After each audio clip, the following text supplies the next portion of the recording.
What's going on, guys? It is Thursday, finally my day off, so I've been in the garage playing today. I got another package from Downstar, so like these are going to be for my front bumper area and many miscellaneous 6mm bolts, and then these are going to be for the driver's side header.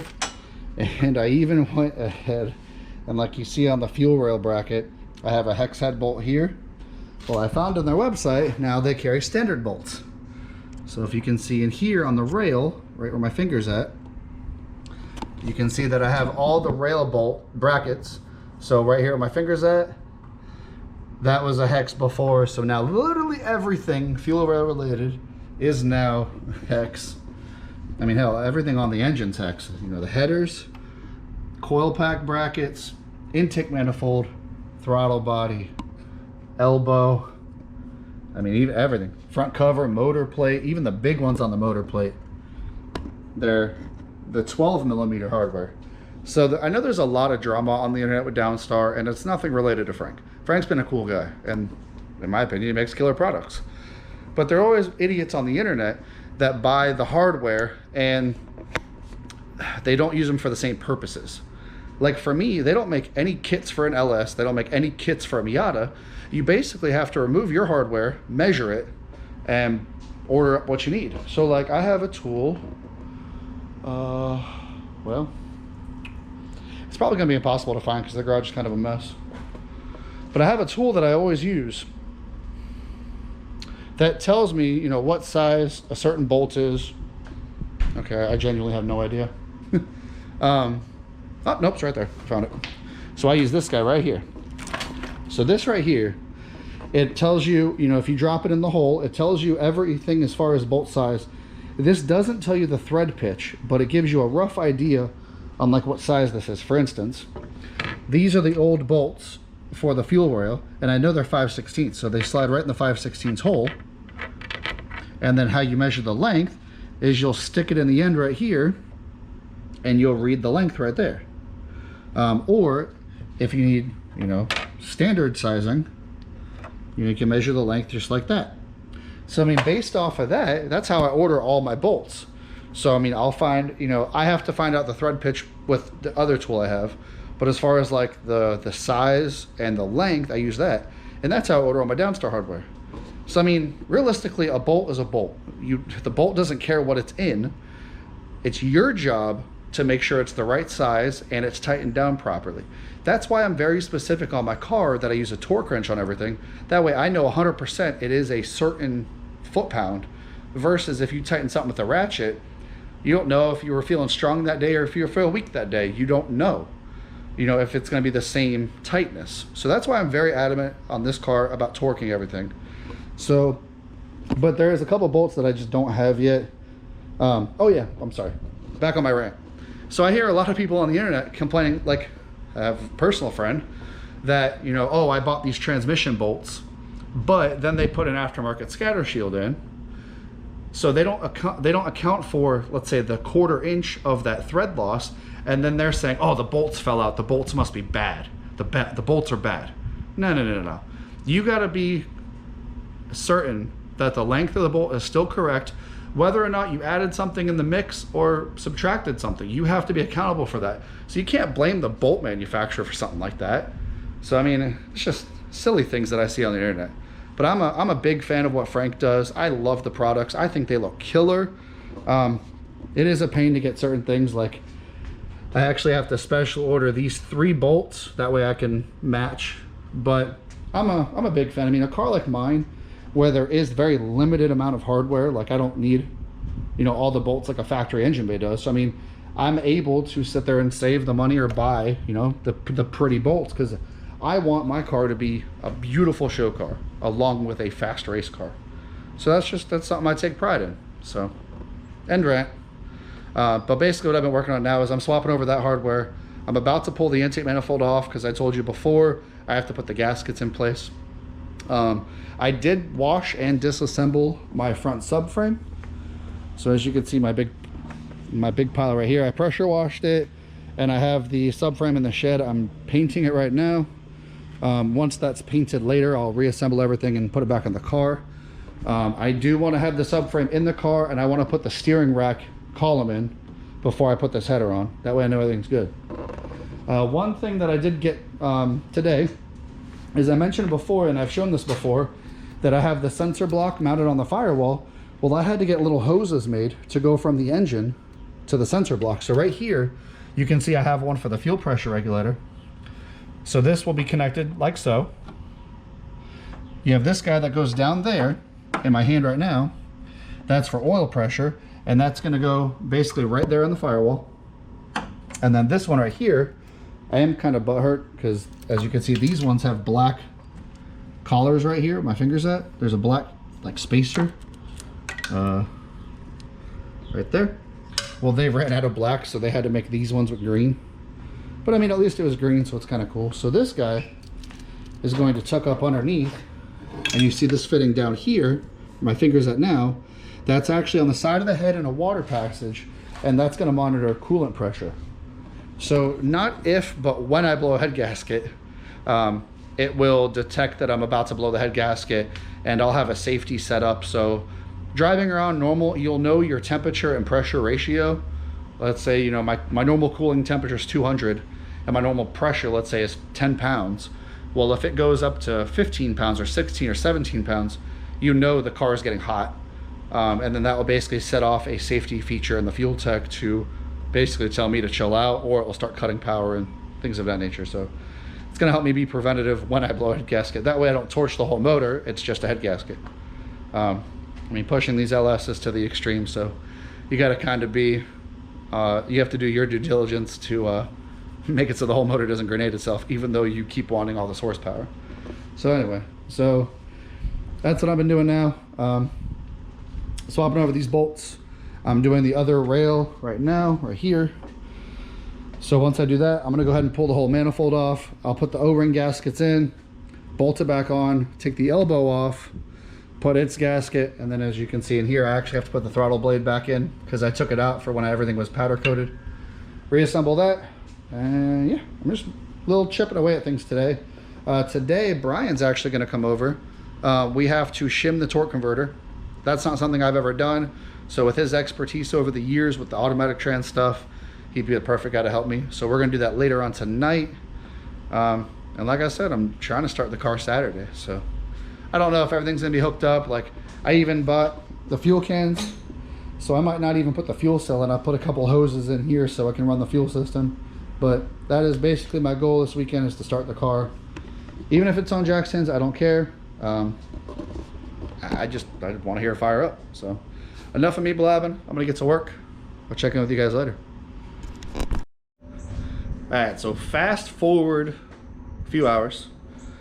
Still working on stupid shit, but I got the bulkhead mounted on the firewall along with the sensor block. So I have the hoses for the water pressure and oil pressure already on. You mean I got out of helping you on that gig? And then, wait, who's this? Is that Brian? Vicky Vale. Hi, Brian. Brian, what are you doing? I am trying to shim your converter, Matt. You are trying to shim my converter. I'm trying to shim your converter. You ready to watch this? I'm gonna have a bunch of stuff. A shower of washers. A shower of washers. They didn't shower you? I did. So basically, you can't have the converter too close to the engine, and you can't have the converter too close to the transmission. But Brian says I'm running a very fine line of clearance. It's on the tight end, but should still work. You might have to go to the lathe and make some spacers. But he says 3 washers is not enough, 4 washers is too much, so we might have to make a spacer on the lathe, which sounds fun. And then I've been over here, like I mentioned before, I gotta sit here and put all these O-rings and all of the grooves of the intake manifold. That way I can bolt this back on. That way. You want to know how like how I treat my sponsors? You have FTI, right? Who you know, is the best. Those guys are awesome. However, I am so particular about giving back what I don't use from them that all of the spacers that I've accumulated over the years from converter testing and all that, I've given them back. I thought I had them all. That's why I said I'll just bring over all the shims and everything. We'll figure out what you need. And I've given back even these little stupid spacer shims and the 1/8 inch and the 1/4 inch and all the different ones I've given them over, or they've given me over the years, giving it right back to them. That's what we call respect, right? Yeah, that's just being too honest. That's why we call you Nice Guy Brian. Yeah, I appreciate it. So right now it's bad hair Brian because I had a hat on, but I didn't want bad hair Brian. Yeah. So he's basically miking all of these spacers. How many like what are you looking for distance wise? 110? Like 125, like an eighth minimum. An 1/8 inch spacer. 160 to 170 pull out. So like the converter's all the way into the pump, and then you want to pull it out about an 1/8 to a quarter. But the problem is, in your case, you're balancing between the pilot bottoming out and your crank, which is good. You want a lot of pilot engagement, but yours is bottoming out before, and you have exactly an 1/8 inch of clearance. So in theory, if you just bolted it right up to the converter, it would be doable. But I'm in between on thicknesses on washers, so it's we might have to just go make one to the thickness that you need. Well, it sounds like more of an adventure, but I'm down for an adventure. Yeah. Brian's got cool tools. We can play with cool stuff. And he's saved my butt many times. Like the last time he saved my butt is I made the differential bushings for my diff. Because with the poly ones I had, if the diff moved too much, I would wipe out my speed sensor. So he saved me on that one. So we need to make a spacer. You need a 1/4 inch. 1/4 inch spacer. So Yep. All right. I'll catch up with you guys a little bit later. All right. Well, it's a couple hours later. Got a good bit of progress done. So today, put in the plate for the harness, the sensor block, connected the oil pressure, the map sensor, the fuel pressure, and then the coolant pressure off the other side. So everything's connected on the firewall. I actually put the engine harness on just now. The only thing I have to do that I kind of forgot when I painted the block is there's a hole. It's gonna be difficult to see on camera, but there's actually, let me hold on. Let me disconnect my harness.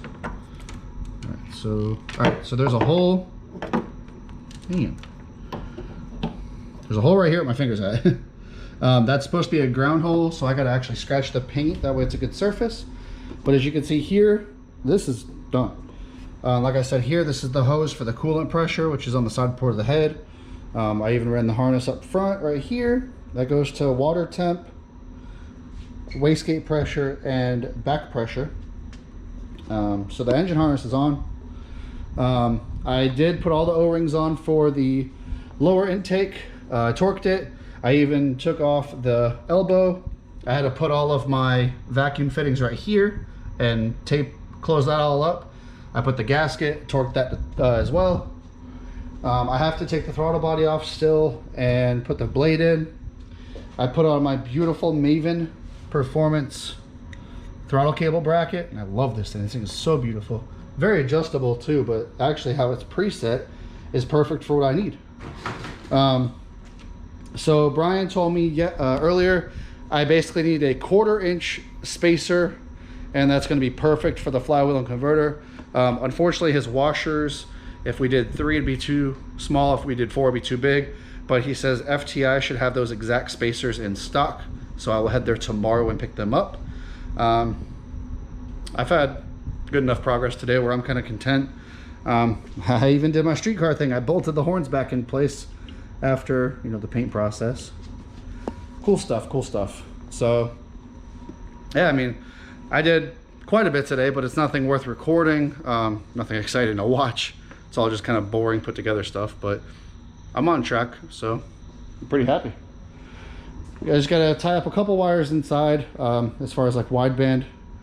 But yeah, I mean, oof, it's so amazing seeing like basically the completed deal. The only thing left in the engine bay that's missing is gonna be the throttle cable, so it's gonna come out of here and go to here and there.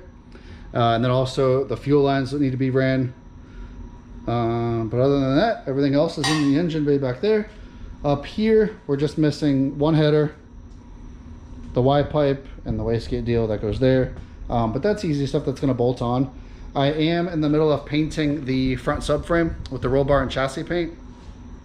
So tomorrow when it dries, I'm gonna go ahead and reassemble the whole front K-member and bolt it in the car, connect the steering shaft, and then I'll put the header on, and then I'll be able to connect the rest of the turbo kit. So yeah, I'm just waiting for paint to dry so I can continue with that. And I don't know, I mean, I kind of really just don't feel like working on the car tonight. I mean, I did get a good amount of stuff done. Obviously I can keep hammering at it, but there's no sense beating a dead horse when I can't enjoy my race car at any events or races. So obviously I can still drive it on the street, but to do that, I'm still missing the rear bumper, the flares, and the front bumper from Randy. So he's still in the process of painting that stuff, but it is what it is. I'm not rushing him at all. There's no reason to rush. I am extremely thankful for what he's done for me already. Late nights and whatnot before everything got canceled. So thank you again, Randy. But yeah, so I'm gonna call it for a night. I'm starving. I'm gonna actually go get some Taco Bell. I've been craving the quesadilla burrito thing. So, but yeah, we are gonna start this bad girl up this weekend. Fingers crossed. So that's it for me from tonight. You know, I'm so thankful that Brian came over, helped me shim the converter, or actually measure to shim the converter. That's something that he's done many times in the past with the automatic transmission stuff. So thanks, Brian. I know you're gonna watch this. Yeah, so I'm excited. I'm so excited to start this thing. I'm gonna film. I want to film as much as I can with the process. Like, before I fire the engine, I want to go through everything. I want to test everything. So on the fuel tech, you can actually do output tests. So I can actually hold the injector with my hand when I have everything live, and I can hit test output on the ECU, and I'll be able to feel it click. So I'm excited to do things like that. I want to go through everything, make sure everything's functional, works, then go through the process of priming it and going ahead and firing it. I'm gonna cry. Like, there's no question about it. I'm gonna cry. This has been a very long year and a half of this build. I mean, there's so many people I couldn't do this without, and I greatly appreciate the help I've gotten. I've been working my ass off for this. Countless hours at work, putting in the work on the car myself. And I mean, it's really cool to say that everyone that was involved with this build is either been a friend of mine for years, a close friend, that I finally got to work with, like Randy. I've known Randy for 12 years before we made an agreement to do the paintwork on the car. VR Fab, I consider him a great friend of mine. He helped me tremendously with the fabrication process. But the one thing, and I mean, even CW Pence, I've been working with them for 10 years. And now this time around, I even got to be hands-on with the machine work. Couldn't film it because I respect what they do there, but I was hands-on the whole process. Like, it was a really awesome experience. And being able to build a car of this caliber with my own two hands in every process that happened, I am so unbelievably thankful for. You know, the only thing that I was not around for realistically was the powder coating, but I did help Nick prep everything before I delivered it to him.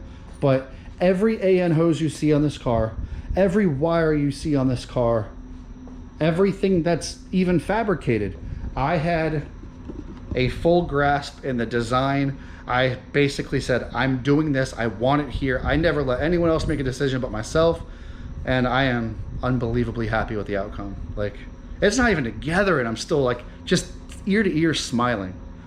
So it's gonna be an emotional weekend for me in a positive way. Unless I don't start it, I'll probably cry because I'm sad, but it's cool. But thanks for watching, guys. I will be working on the car again tomorrow. Like I said, I gotta go FTI, grab the spacers. I will bolt the converter on. I have to finish the oil cooler lines for the trans. I'll fill up the oil cooler with fluid, fill up the trans, and we're gonna work on it tomorrow. Hopefully the subframe is dry. Put a whole front suspension back in the car. At least the subframe and the steering rack. That's really all I care about right now. Control arms and the coilovers don't matter till later. But anywho, we'll catch you guys tomorrow. You have a good night. Spend some time with your loved ones, and don't go out and be reckless. Have a good night. Thanks.